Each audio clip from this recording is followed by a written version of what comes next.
Teenage के अंदर जो एक बच्चे का जो सपने होते हैं, है ना, वो सपना ही मेरा ये था कि मैं जो ना हर सपने के अंदर मुझे लड़ाइयाँ दिखती थी।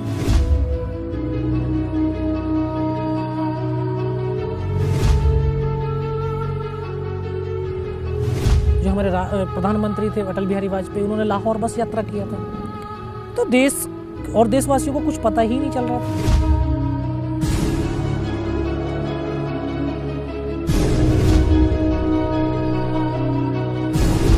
विश्वास पैदा किया अपने दिल के अंदर कि अगर इसने सर और सीने में गोली नहीं मारी, मेरा हाथ पैर दोनों ही काट करके क्यों ना ले जाए, मैं उफ तक नहीं करूंगा और मैं जिंदा भी रहूंगा। और वो विश्वास ही था कि आज मैं आपसे बात भी करूंगा।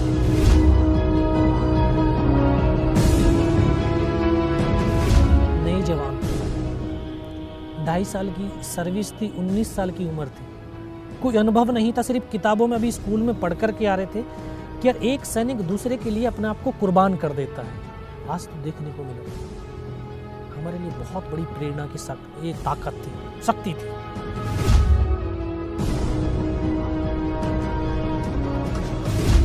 वहां पर लोग, मेरे साथी एक एक करके मेरे से जुदा हो रहे थे। मुझे इतना सब कुछ हो गया, मेरे जो है पैर लगा कि पैर कट गया है। मैं खुद फर्स्ट एड करने लगा, तभी फर्स्ट एड कर ही रहा था कि एक और ग्रेनेड का टुकड़ा आया, यहाँ से ये पूरा काट। एक्चुअली में हमारा जो परिवार था वो जो है आर्मी बैकग्राउंड से ही रहा, क्योंकि फादर थे वो भी आर्मी में थे और उन्होंने 71-65 की लड़ाई लड़ी थी।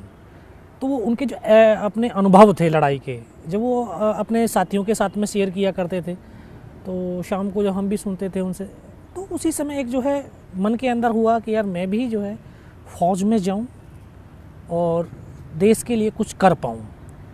तो एक उस समय जो उस टीनेज के अंदर जो एक बच्चे का जो सपने होते हैं, है ना, वो सपना ही मेरा ये था कि मैं जो ना हर सपने के अंदर मुझे लड़ाइयाँ दिखती थी और उन लड़ाइयों में जो है लड़ता हुआ देखता रहता था सपने। मेरा भाई फिर फ़ौज में हो गया। मैं जब 10th क्लास में था, 11th में था, मेरा भाई फ़ौज में हो गया। मैं जब 12th में आया तो भाई जब छुट्टी आया वापस, तो उन्होंने बोला कि यार आप भी जो है फ़ौज को देख लो, ट्राई मारो। मैं कहा मैं इंटर कर लेता हूँ, उसके बाद में जो है, बोला नहीं इंटर तो चल ही रही है, अभी ट्राई मारो। तो उस समय मेरी उम्र 16 साल 5 महीने की थी। मैं अक्टूबर महीने में जो है फ़ौज की जो भर्ती निकली थी उसमें मैं ट्राई करने के लिए चला गया। ये एक अंदर विश्वास था कि एक बार तू चला गया ना, सेलेक्ट हो जाएगा। फादर को नहीं था कि यार नहीं एक बार, ये 2 बार में 3 बार में सेलेक्ट होगा जा करके, लेकिन मेरी माँ को भी जो है विश्वास था कि ये एक बार गया नहीं, ये सेलेक्ट हो जाएगा। गया भर्ती करने, फिजिकल दे के आया, फिजिकल में सेलेक्ट हो गया। उसके बाद मेडिकल के बाद फिर रिटन टेस्ट हुआ, सेलेक्ट। और ये एक ऊपर वाले की जो है एक मेहरबानी रही होगी, क्योंकि वो मेरे सपनों को पूरा करना चाह रहा होगा। मैं भर्ती हुआ तो ग्रेनेडियर रेजिमेंट में भेज दिया गया। उसकी तो अभी जो है 10th में 8th में जो है कहानियाँ पढ़ रहे थे, अब्दुल हमीद, होशियार सिंह की कहानियाँ पढ़ी, उसी रेजिमेंट में मुझे भेज दिया। तो जो एक सामाजिक वैल्यूज होती हैं वो स्ट्रॉन्ग बनाती हैं एक इंसान को। तो हमारे रेजिमेंट की जो वैल्यूज़ थी, वो वैल्यूज हमारे अंदर आई, तो हम और स्ट्रॉन्ग हो गए। और 1 साल की ट्रेनिंग लिया। एक ट्रेनिंग लेने के बाद फिर 18 ग्रेनेडियर्स के अंदर जो है पोस्टिंग मिली। उस समय वो कश्मीर वैली के अंदर ही थी यूनिट। वहाँ पहुँचे तो अपने साथियों के साथ बहुत कुछ सीखने को मिला।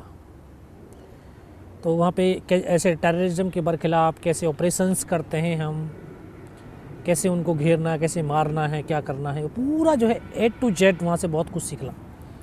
धीरे धीरे समय व्यतीत होता रहा, अपने साथियों के साथ घुल मिल करके अपन जो है वो अपना जो डे टू डे लाइफ जो व्यतीत हो रही थी।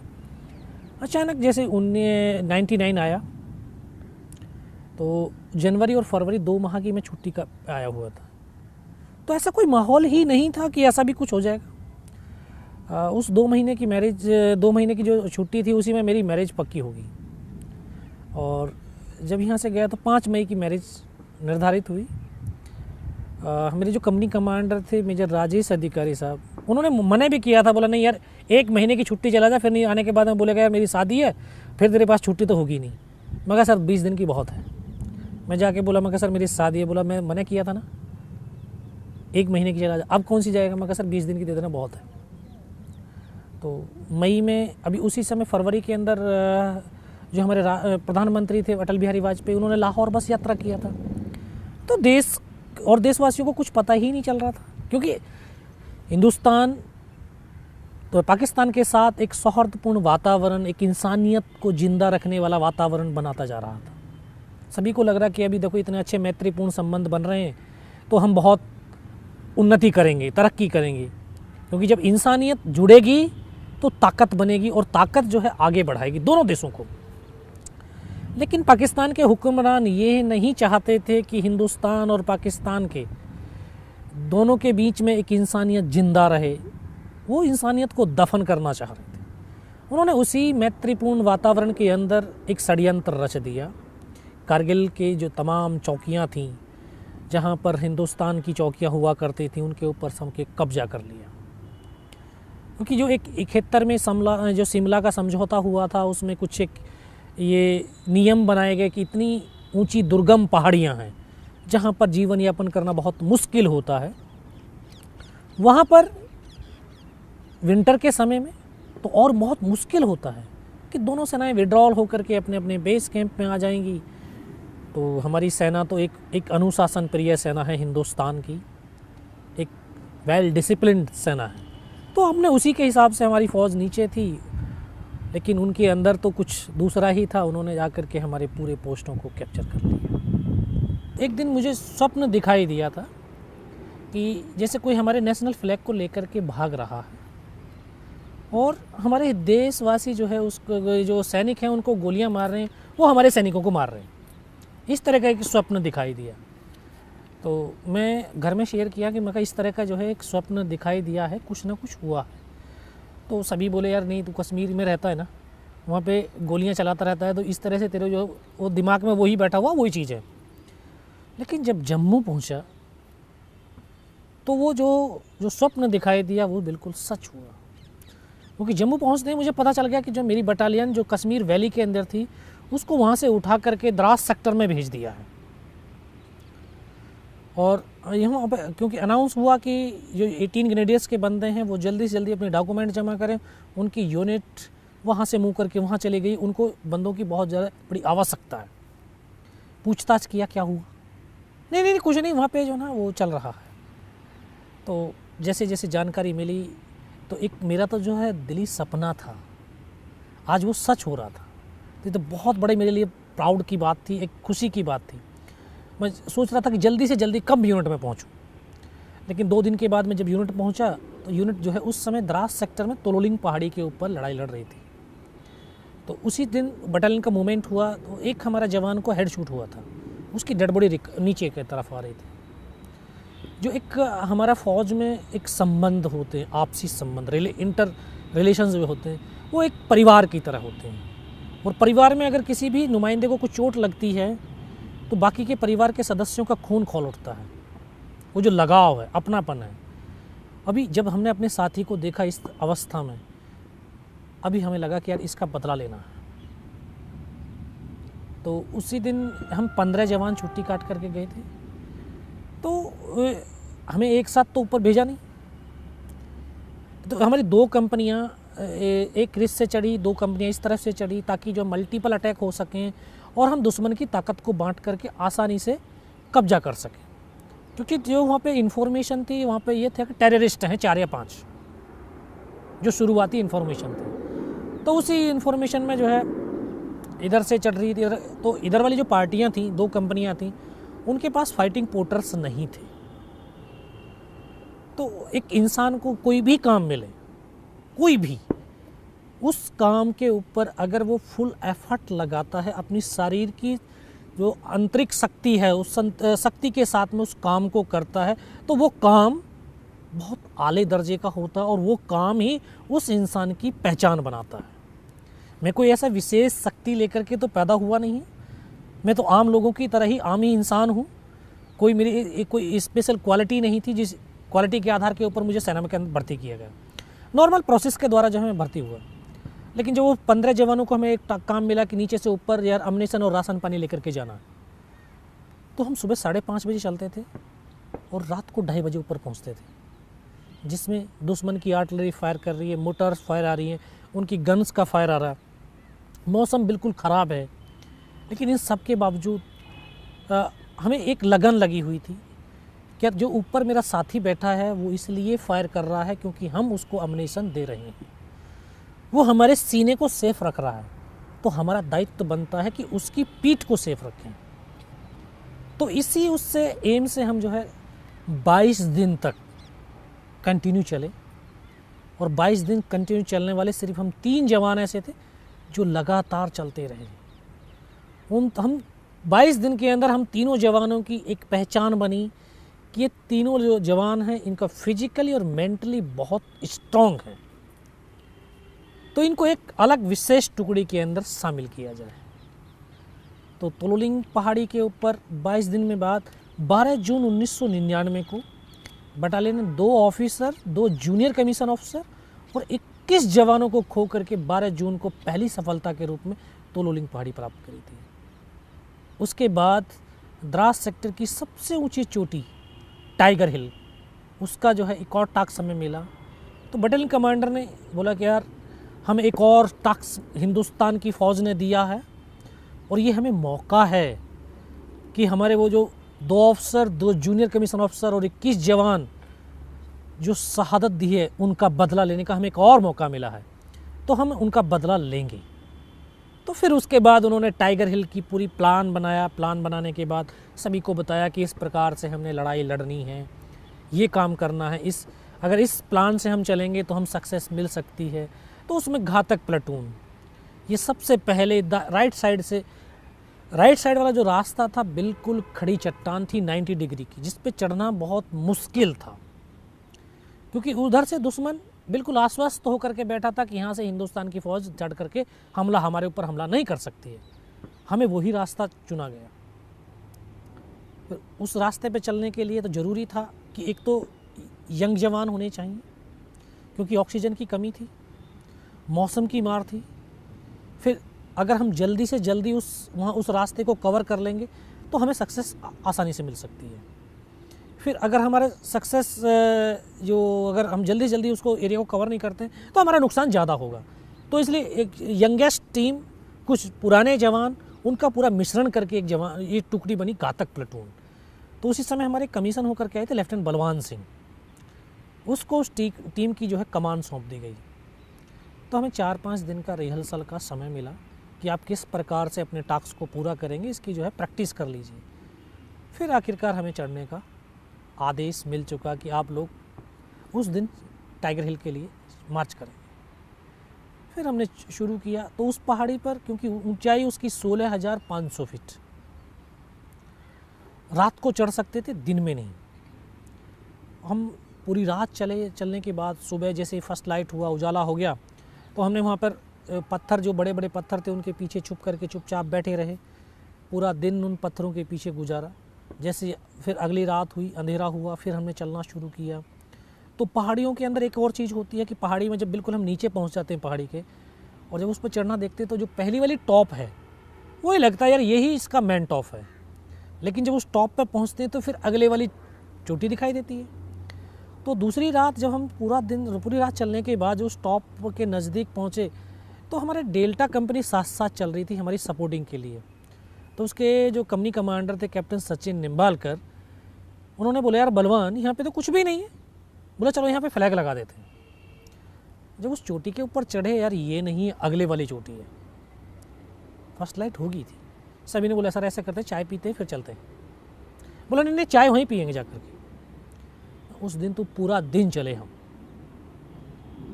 पूरा दिन चलते। शाम के वक्त यही समय रहा होगा। तो वहाँ पहुँचे, उस टॉप पर पहुँचे तो फिर अगले वाली चोटी दिखाई दी। फिर सभी ने बोला सर ऐसे करते हैं, अभी थोड़ा सा रेस्ट करके फिर चलते हैं, क्योंकि पूरा दिन हो गया, पूरी रात हो गया चलते हुए। तो अभी हम वहाँ पे बैठ करके अपने वेपन्स को डिप्लॉयड कर ही रहे थे। तो सचिन निम्बालकर साहब के साथ जो टीम थी वो आगे के इलाके को थोड़ा सा सर्च करने के लिए चली गई। जैसे वो आगे की तरफ गए तो दुश्मन इतना चौकन्ना था, इतना चालाक था, वो अपने आप को तब तक छुपा करके बैठा हुआ था कि हम जैसे दुश्मन उसके नज़दीक पहुँचे और वो तब फायर खोलता था। तो जो हमारी टीम उनके नज़दीक पहुँची तो उनके ऊपर फायर खोल दी। अब हम डायरेक्ट फायर सपोर्ट भी नहीं दे सकते उनको, क्योंकि अगर ऐसी तरह से करके फायर करते हैं तो हमारे बंदों को ही गोली लगती है। आर्टिलरी का जो है फायर भी नहीं डलवा सकते हैं, क्योंकि सेफ्टी डिस्टेंस बिल्कुल ख़त्म हो गया था। अभी सीओ को फिर इन्फॉर्म किया कि साला ऐसे इस तरह की कहानी हो गई है।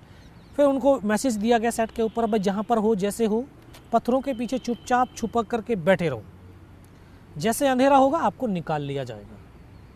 तो लगभग रात को 11 साढ़े 11 बजे के आसपास उस टीम को निकाल करके लेके आए। तो उसमें एक जवान को हाथ में गोली लगी थी, बाकी हमारे तमाम जवान सेफ थे। जैसे टुकड़ी वापस आई तभी एकदम से आदेश मिला कि यार अभी अटैक होगा। तो यहाँ ईश्वर भी एक के बाद एक मौका मुझे देता जा रहा था। एक तो घातक प्लेटून का सदस्य होने का मुझे सौभाग्य मिला, उसके बाद जब यहाँ से अटैक के लिए चले तो बोला यार तू गाइड होगा अपनी टुकड़ी का। फिर मुझे गाइड के तौर के ऊपर चुन गया। तो एक मेरा नाम राशि दूसरा था, हम दोनों एक दूसरे के गाइड होकर के चलना शुरू किए। पूरी टुकड़ी को लेकर के जब रात भर चलते रहे, सुबह का वक्त था, तो एकदम बिल्कुल खड़ी चट्टान जिस पर चढ़ना बहुत मुश्किल था। तो वो जवान जो दूसरा मेरे नाम का दूसरा योगेंद्र सिंह यादव था, तो वो काफ़ी हाइट थी उसकी, 6 फुट था। मैं बोला यार यहाँ तो ये चढ़ नहीं पाएंगे। बोला नहीं ऐसे कर, तू मेरे कंधे पे पैर रख और ऊपर कहीं रस्सी बांध दे। मैं रस्सी बांधा, रस्सी बांधने के बाद हम एक एक करके चढ़ना शुरू किया। तो उनके दोनों तरफ बंकर्स थे उनके, लेकिन अंधेरे की वजह से तो हमें नहीं दिखाई दिए, और शायद उस समय वो सो रहे होंगे बंदे भी। लेकिन जब हमारी आवाज़ हुई, पत्थर गिरे ऊपर से, तो शायद उनकी आंखें खुली होंगी और उन्होंने ऐसे फायरिंग खोल दिया। एक बंकर्स उसका इधर था, एक इधर था, तो इस तरह से ऐसे क्रॉस फायरिंग हुआ तो हमारी टुकड़ी का रास्ता कट ऑफ हो गया। हम केवल 7 जवान जब तक क्रॉस कर चुके थे, बाकी को फिर किसी को क्रॉस करने ही नहीं दिया उन्होंने। ऊपर पहुँचे तो 7-8 मीटर का बिल्कुल प्लेन, सामने 2 बंकर्स, उन्होंने हमारे ऊपर फायर खोला। हमने भी इधर से आधाधुंध फायरिंग खोला, लेकिन हमने उनको मार गिरा दिया। अब जो हमारा उनका फायरिंग चल रहा था, जो टाइगर हिल का टॉप था, 50-60 मीटर रहा होगा। तो 50-60 मीटर दूरी कोई ज़्यादा दूरी नहीं। उन्होंने देखा यार यहाँ तक हिंदुस्तान की फ़ौज पहुँच गई है। इतना ज़बरदस्त हमारे ऊपर गोलाबारी शुरू किया उन्होंने। हम ऐसी परिस्थिति में आ गए कि एक कदम आगे रखते हैं तब भी हमारी मौत थी, और एक कदम पीछे रखते हैं तब भी हमारी मौत थी। यानी मरना निश्चित हो गया था। सभी ने बोला यार मरना ही तो है, यार मरने से पहले जितने ज़्यादा से ज़्यादा हम मार सकते हैं हम मारेंगे। और ये हमारे देश और हमारी सेना की सबसे बड़ी ताकत है कि हमारे सैनिक का जो शरीर चाहे गोलियों से छलनी क्यों ना हो जाए, उसकी आखिरी सांस क्यों ना बची हो, उसके शरीर की अगर एक भी बूंद बची है शरीर के अंदर, तब भी उसके जो है कदम दुश्मन की तरफ बढ़ते हैं, कभी पीछे की तरफ नहीं बढ़ते। ये हमारी भारत माता की मिट्टी में जन्म लेने वाले हर एक हिंदुस्तानी का जो है उसमें ताकत है। वो हम आगे की तरफ भागे, उनकी डेड बॉडियों को निकाल करके मोर्चे से भगाया। फिर उनके मोर्चों से हमने लड़ना शुरू किया। में लगभग 5 घंटे हमें हो गए उनके साथ लड़ते। तो 5 घंटे में धीरे धीरे हमारा अम्यूनिशन तो ख़त्म होना ही था। जब बहुत कम मात्रा में हमारे पास अम्यूनिशन बचा तो हमने आपस में प्लान किया कि यार अगर हमारे पास अम्यूनिशन ही नहीं होगा तो इस राइफ़ल का हम क्या करेंगे, कैसे लड़ाई करेंगे। अभी जो भी अम्यूनिशन है उसका एक ऐसा उपयोग करेंगे कि अब हम फायर बंद कर देते हैं, ताकि दुश्मन को लगे कि यार ये तो मर गए हैं, ये इनका अम्यूनिशन ख़त्म हो गया, ये बाहर निकल कर के आए पत्थरों से, तब हम फायर खोलें ताकि हम ज़्यादा से ज़्यादा दुश्मन को मार सकते हैं। हमने वो प्लान किया। उनकी जो मोटर्स फायर हुआ, उनकी आर्टिलरी का जब फायर हुआ, अचानक से हमने फायर बंद कर दिया, क्योंकि वो नज़दीक थे, आवाज़ तो हमारी भी सुन रहे थे वो। तो हमने फायर बंद किया। फायर बंद करते ही 15-20 मिनट के बाद जब फायर ने हमारी तरफ से कोई फायर नहीं हुआ, उनको लगा कि यार ये मर गए या इनका अम्यूनिशन ख़त्म। तो 15-20 मिनट के बाद पाकिस्तान के 10-12 जवान थे, वो सिर्फ वो नज़दीक आए देखने के लिए कि यहाँ पर हिंदुस्तान के जवानों की संख्या कितनी है, जिंदे हैं या मर गए हैं। तो हम अलग अलग इस पत्थर के पास, 2 उस पत्थर के पास, 3 तरफ हम बैठे हुए थे, आपस में पूरा कोऑर्डिनेशन किया था। तो वैसे सामने से जब निकल करके बाहर आए पत्थरों से, एक साथ हमने फायर खोला, उनमें से 1-2 बचा होगा, बाकी सबको मार दिया। अब हमारे पास अम्युनिशन हो गया, हमारे पास वेपन हो गया, फिर हमने उन्हीं का वेपन, उन्हीं का अम्युनिशन लेकर के फायरिंग करना शुरू की। तो जो 1-2 जो बचा था, उन्होंने जाकर के अपने ऊपर जो कमांडर थे उनको बताया, क्योंकि फायर खोलते ही पता चल गया कि यहाँ पर 8-10 बंदे ही हैं। उन्होंने ऊपर जाकर के बता दिया कि हिंदुस्तान के वहाँ पर 8-10 बंदे हैं। तो विदिन 30 मिनट हमें संभलने का मौका नहीं मिला। 30 से 35 पाकिस्तान के जवानों ने दोबारा से हमला कर दिया, और हमला इतना ज़बरदस्त, जो भी उनके पास जितने भी वेपन थे, सभी वेपन्स का एक साथ फायर खोल दिया। हम जहाँ पर बैठे थे, हम सर नहीं उठा सकते थे, जिसने भी सर उठाया उसका सर चला गया। तो काफ़ी देर के बाद जब उन्होंने एकदम फायर बंद किया, फिर पत्थर फेंकने शुरू कर दिए, ग्रेनेड फेंकने शुरू कर दिए। धीरे धीरे अल्लाह अकबर के नारे लगाते हुए नज़दीक आने लगे। तो हमने फिर भी फायर नहीं खोला, क्योंकि हमें पता था कि मैं फायर खोलूँगा तो मुझे मेरी लोकेशन जाहिर हो जाएगी और वो दूर से मुझे बर्बाद कर देगा। तो नज़दीक आएंगे तब मैं फायर खोलूँगा। अब वो और नज़दीक आते रहे। तो हमारे पास एक LMG थी, लाइट मशीन गन। वो उनको नज़दीक से, जब नज़दीक आए तो वो उनको नज़र आ गया। जैसे वो नज़र आया तो उनको सीधा उसी के ऊपर RPG का राउंड दाग दिया। वह LMG के जो बैरल थी वो डैमेज हो गई। उसको चलाने वाले जो जवान थे उनको भी पत्थर लगे आकर के। तो एकदम से वो छोड़ करके, ऐसे प्लेटून हवलदार इस तरफ बैठा हुआ था, हमारा एक हवलदार मदन, उसकी तरफ भागे। तो उन्होंने बोला, यार मर गए सर, मर गए। तो वो आज भी उनके वो शब्द, मुझे आखिरी शब्द थे, आज भी याद ऐसे गूंजते हैं मेरे दिमाग के अंदर। क्योंकि उस LMG के जस्ट बाएं तरफ में बैठा, तो मुझे आवाज़ दिया कि योगेंद्र, बोला इस LMG को उठा करके फेंक। बोला दुनिया में आज कोई बचाने वाला नहीं है इस वेपन के सिवा, क्योंकि उसकी फायर पावर बहुत ज़्यादा थी। तो नज़दीक नहीं आ रहे थे दुश्मन उससे। जैसे मैं उसको LMG को ऐसे उसको पकड़ा और उसकी तरफ फेंक तो दिया, मेरी नज़र ऊपर की तरफ गई, तो जिस पत्थर से मैं फायर करा उसी के ऊपर 7 पाकिस्तान के जवान खड़े थे। मैं कहा सर ये तो नज़दीक आ गए। बोला कहाँ पर? ये खड़े हुए। वो जैसे ही आवाज़ सुनाई दी, सीधा मेरे ऊपर ग्रेनेड फेंका उसने। तो जो मेरा नाम राशि था योगेंद्र यादव, वो पीछे की तरफ लेट करके फायर कर रहा था। तो उसको ग्रेनेड का एक टुकड़ा लगा, यहाँ से उसकी उंगली कटी, दूर जा कर के पड़ी। वो एकदम से उसको आभास हुआ कि यार मेरा हाथ कट गया। बोला मेरा हाथ कट गया। मैं पीछे की तरफ देखा, मैं कहा नहीं यार हाथ नहीं कटा। बोला और? मैं कहा उंगली कटी है। उसको फर्स्ट एड दिया। फर्स्ट एड देने के बाद सभी ने बोला यार ऐसे कर, तू अभी फायर तो कर नहीं पाएगा, तू नीचे की तरफ कूद और अपनी कहीं से दाएं बाएं से टुकड़ी को चढ़ाने की कोशिश कर। बोला नहीं मैं नीचे नहीं जाऊँगा।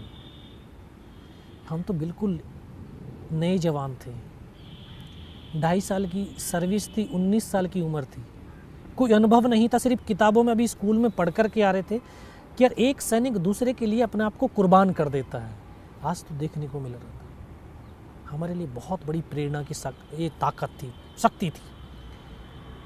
तभी क्योंकि हमारी LMG बिल्कुल साइलेंस हो गई, उसकी बैरल डैमेज हो गई, अभी दूसरी बैरल उसके ऊपर जो है लगा रहे थे, तब तक एक स्नाइपर थी हमारे पास।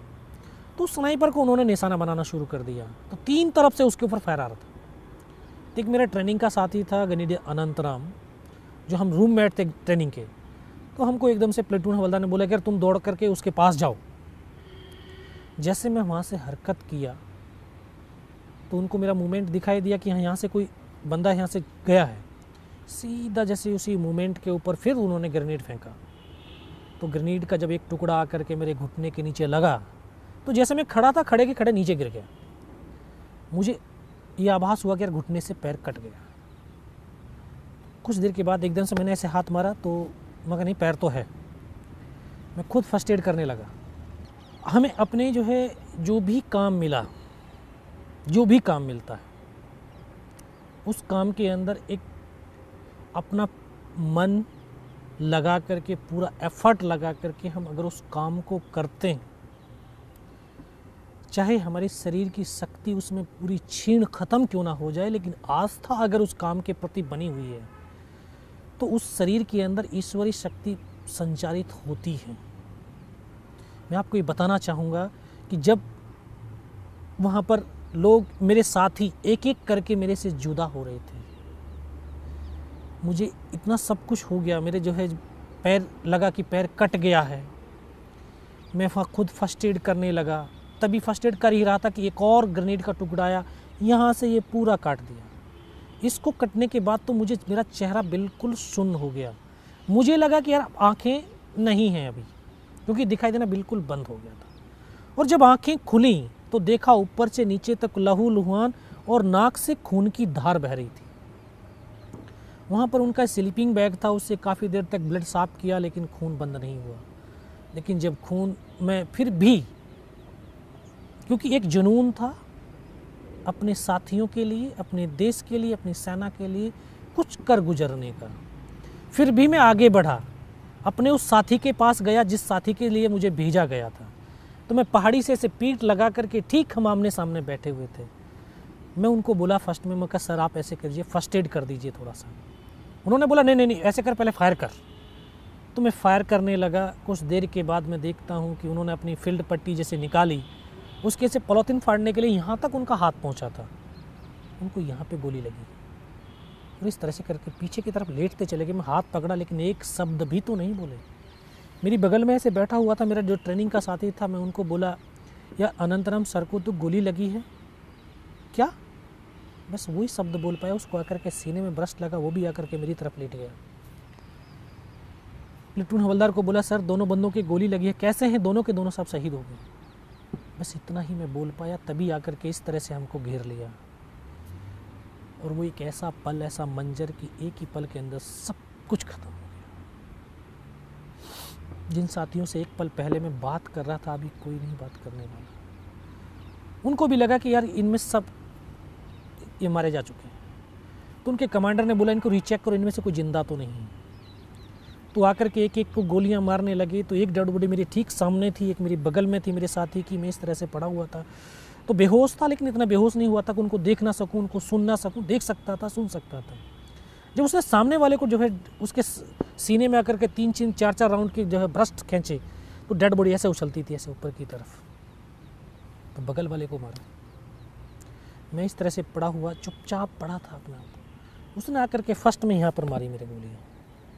मैं देख रहा हूँ कि यहाँ से धुआं निकल रहा है। फिर उसने जांग में मारी, फिर नीचे पैर में मारी, 3 जगह गोली मारी। उस गोली की पीड़ा को चुपचाप पड़ा सहता रहा। जब वो गोली मार करके चला गया तो जब एक विश्वास पैदा किया अपने दिल के अंदर कि अगर इसने सर और सीने में गोली नहीं मारी, मेरा हाथ पैर दोनों ही काट करके क्यों ना ले जाए, मैं उफ तक नहीं करूँगा और मैं जिंदा भी रहूँगा। और वो विश्वास ही था कि आज मैं आपसे बात भी कर रहा हूँ। तभी उनको तो यकीन हो गया कि इनमें से कोई जिंदा नहीं है। फिर उनके कमांडर ने, जो पाकिस्तान का एक था उनका कमांडर था, उन्होंने हमारे एक नीचे पोस्ट था एमएमजी पोस्ट, उन्होंने उनका बेस कैंप था टाइगर हिल की बगल में, मस्को वैली था, उसको मैसेज दिया कि यार नीचे जो हिंदुस्तान का एमएमजी पोस्ट है उसके ऊपर हमला कर दो। जब ये आवाज़ मेरे कानों तक लगी तो मुझे लगा यार आज तो मेरी पूरी टुकड़ी ख़त्म हो जाएगी। ऊपर इनका पोस्ट है, नीचे अगर इन्होंने हमला कर दिया, बीच वाले मेरे साथी कहाँ जाएंगे? तब ऊपर वाले से एक ही प्रार्थना करी कि मुझे इतनी जिंदा रख दे कि मैं अपने साथियों तक सूचना दे सकूं।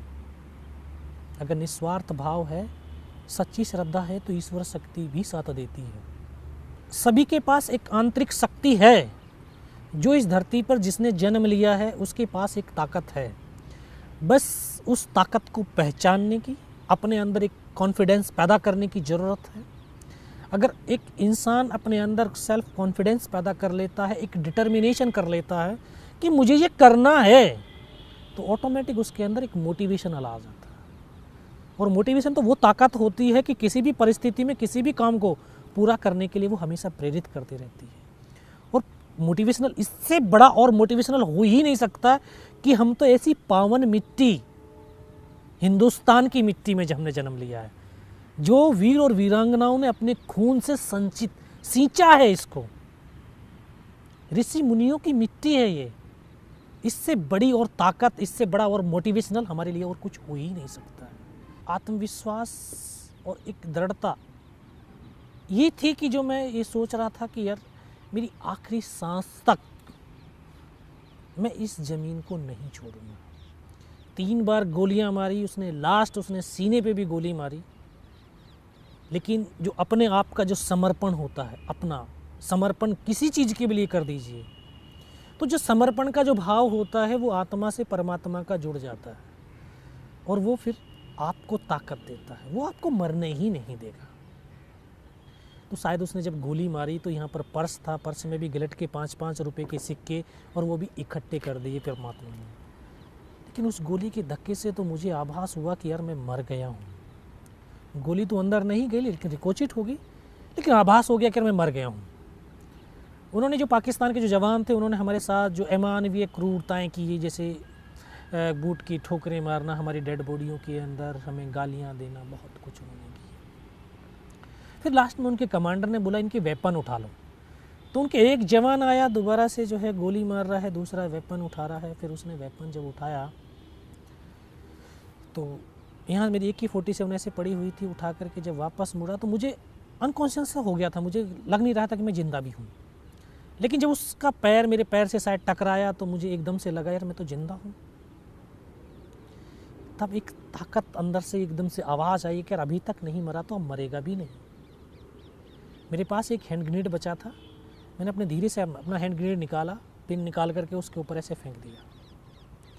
तो कोट के अंदर जो हुड लगा हुआ था, हुड के अंदर वो ग्रेनेड गिर गया। जो वहाँ पे गिरा तो उसको लगा कि यार कुछ गिरा है। उसने पीछे की तरफ मुड़ करके देखा, पीछे तो कोई मूवमेंट था नहीं। तो जब तक वो ग्रेनेड को निकाल पाता, ग्रेनेड फट गया। ग्रेनेड की फटते ही जो पाकिस्तान के दूसरे जवान थे उनमें एकदम से खलबली मची कि इनमें से कोई जिंदा है। कुछ बोले जिंदा नहीं, नीचे से फौज आ गई है, क्योंकि जिसने 3 बार गोलियां मारी हो कौन कह सकता है कि जिंदा होगा।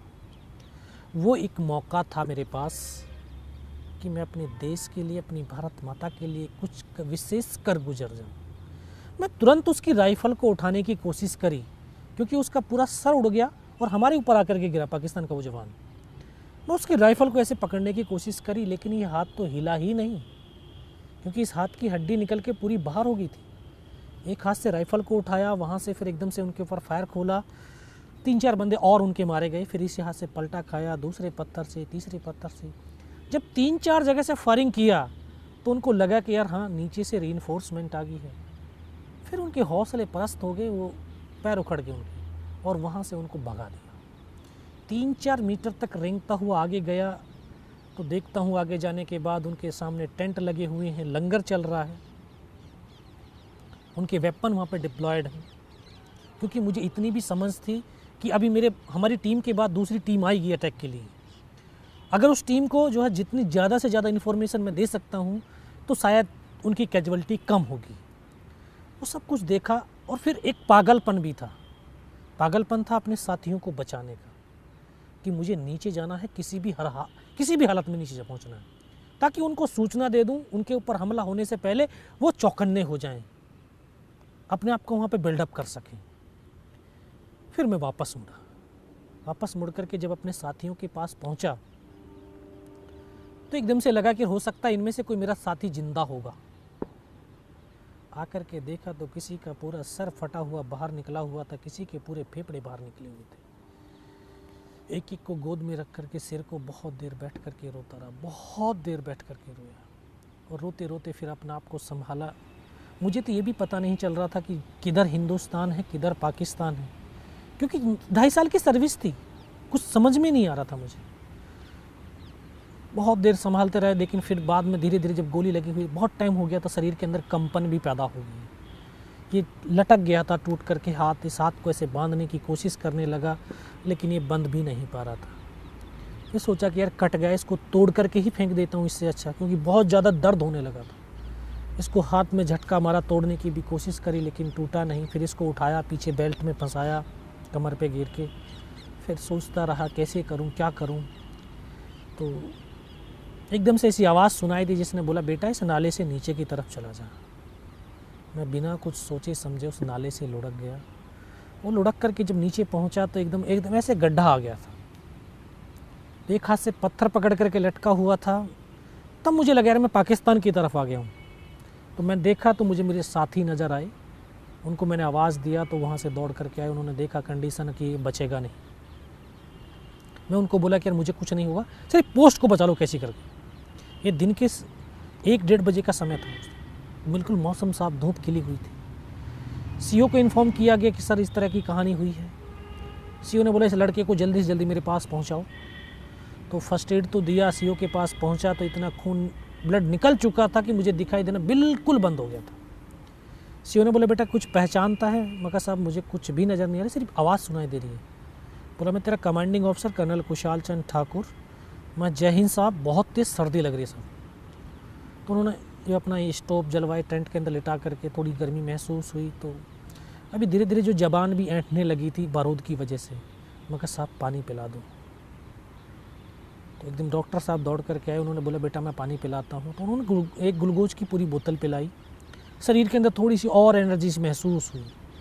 तो बोले बेटे बता सकता है? मैं कहा हाँ सब बता सकता हूँ। तब ऊपर की तमाम इन्फॉर्मेशन उनको दिया।